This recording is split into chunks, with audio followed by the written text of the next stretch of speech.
Hello students, आज हम लोग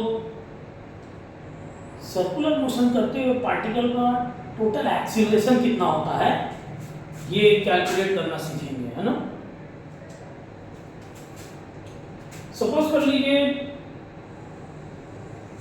ये कोई पार्टिकल सर्कुलर मोशन कर रहा है, कोई पार्टिकल है वो सर्कुलर मोशन कर रहा है और किसी इंस्टेंट पे उसकी वेलोसिटी v वेक्टर है, सेंटर O का जो रेडियस वेक्टर है वो r वेक्टर है। तो अगर मैं इसको वेलोसिटी को एंगुलर वेलोसिटी से रिलेट करूं तो velocity omega vector cross r vector लिखी जा सकती है ना। Velocity vector is equal to omega vector cross r vector. ये मैं प्रीवियस क्लास में बता चुका हूं। It is so simple, angle is equal to r upon radius, दोनों तरफ टाइम से डिवाइड कर दिया जाए। ये अगर एंगल t टाइम में बन रहा है तो l by T 1 by r, तो ये एंगुलर वेलोसिटी हो जाएगी v बाई r, तो v is equal to r omega. अगर इसका वेक्टर फॉर्म देखा जाए तो omega vector cross r vector होगा।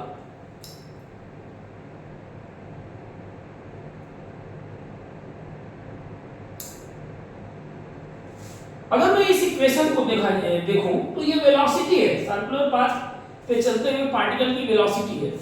अगर मैं इसको डिफरेंशिएट कर दूं, differentiating with respect to time, मैं टाइम के रिस्पेक्ट में इसको डिफरेंशिएट कर रहा हूं, dv बाई dt।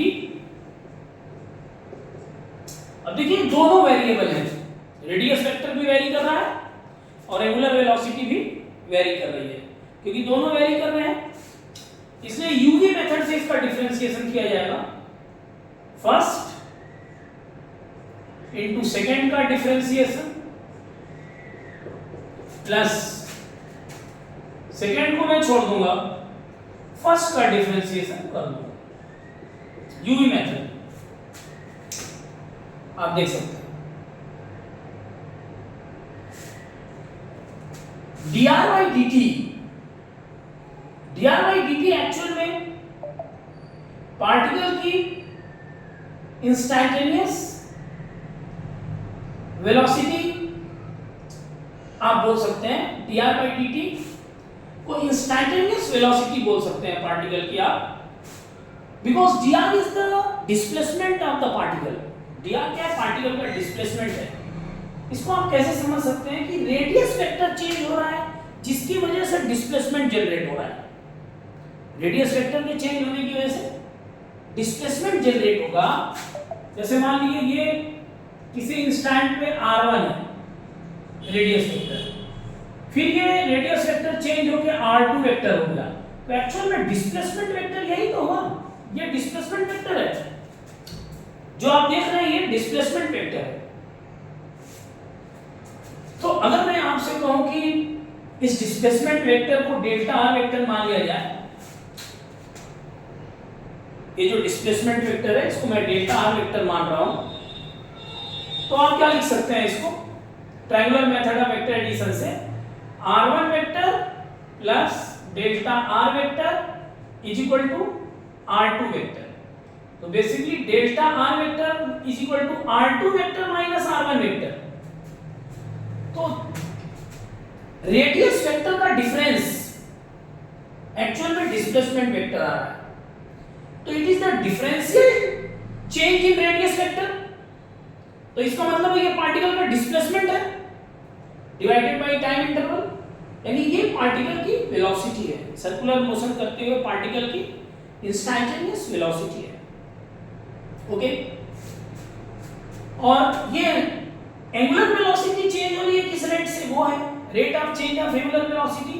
तो इसको मैं एंगुलर एक्सीलरेशन लिख सकता हूं और इसको मैं लीनियर वेलोसिटी लिख सकता हूं।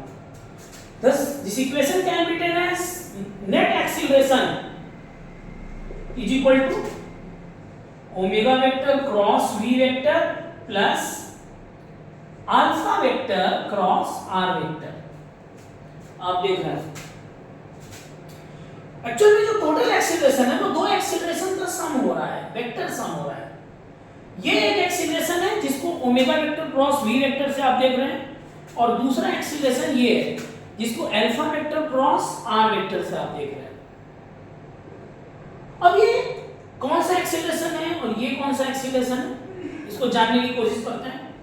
देखिए omega vector cross V vector, अगर मैं क्रॉस वेक्टर क्रॉस मेथड जो राइट हैंड थंब रूल है उसको अप्लाई करूं तो क्योंकि एंटी क्लॉकवाइज में पार्टिकल घूम रहा है इसलिए ओमेगा वेक्टर बाहर की तरफ होगा, ओमेगा वेक्टर बाहर की तरफ होगा, बाहर की तरफ, और वी वेक्टर की तरफ हमको लाना है अपने फिंगर्स को।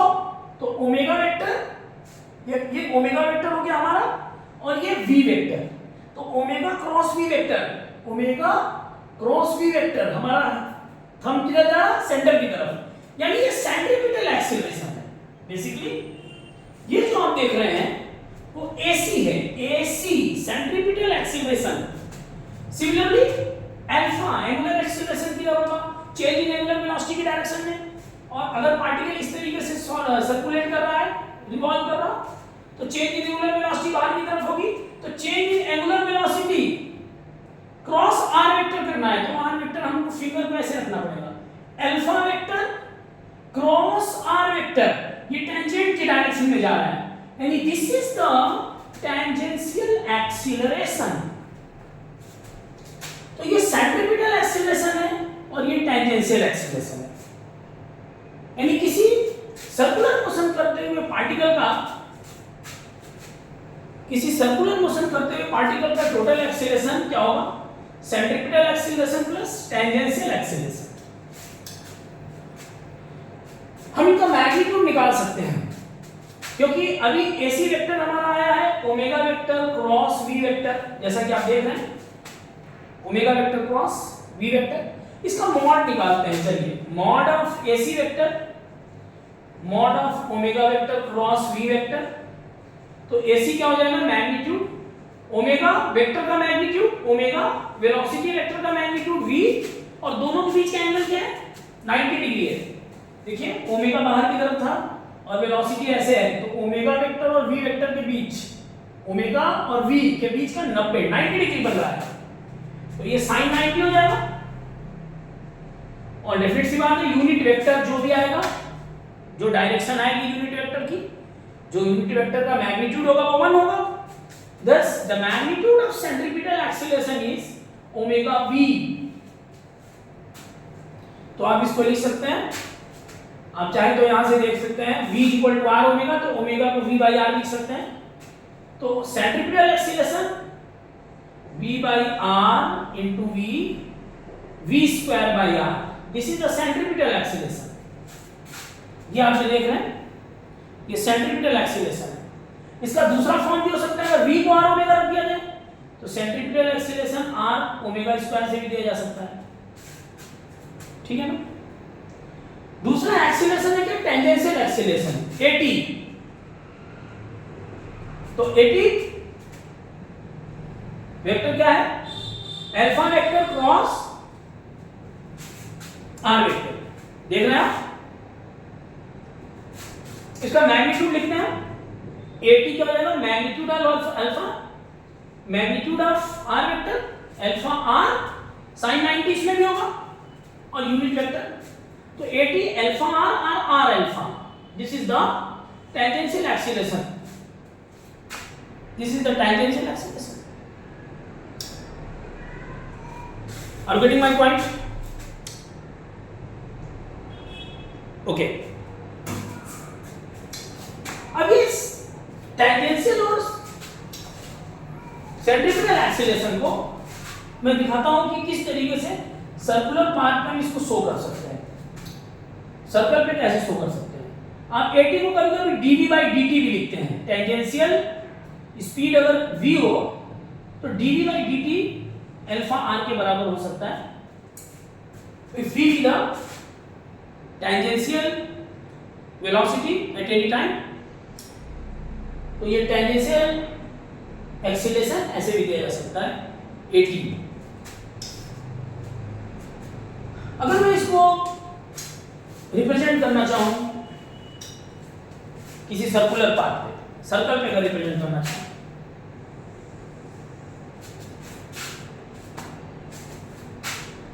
सपोज ये सर्कुलर पाथ पे पार्टिकल चल रहा, तो ये जो होगा उसका टेंजेंशियल एक्सीलरेशन होगा टेंजेंट की तरफ, और सेंटर की तरफ लगने वाला एक्सीलरेशन ac होगा, और इन दोनों का जो रिजल्टेंट होगा इन दोनों एक्सीलरेशन का, वो कहीं इधर जा रहा होगा, ये this will be the net acceleration a। आप देख रहे होंगे यहां, तो एक्चुअल में a की वैल्यू क्या हो जाएगी, under root at square plus ac square. Magnitude of the acceleration will be at square under root at square plus ac square. अगर ये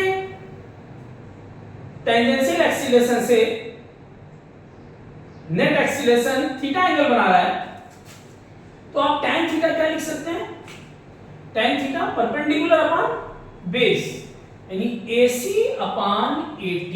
तो यहां से आपको मैग्नीट्यूड भी मिल जाएगा, यहां नेट एक्सीलरेशन की टेंजेंट से, सर्कुलर पाथ करते हुए पार्टिकल के पाथ की टेंजेंट से उसका नेट एक्सीलरेशन कितना एंगल बना रहा है, यहां से आपको मिल जाएगा। तो किसी सर्कुलर मोशन करते हुए पार्टिकल का एक्सीलरेशन इस तरीके से हम इवैल्यूएट कर सकते हैं। सेंट्रीपिटल एक्सीलरेशन और टेंजेंशियल एक्सीलरेशन, दो एक्सीलरेशन आ रहे हैं, मैग्नीट्यूड क्या हो रहा है, डायरेक्शन क्या निकल रही है, ये मैंने यहां पे समझा दिया है।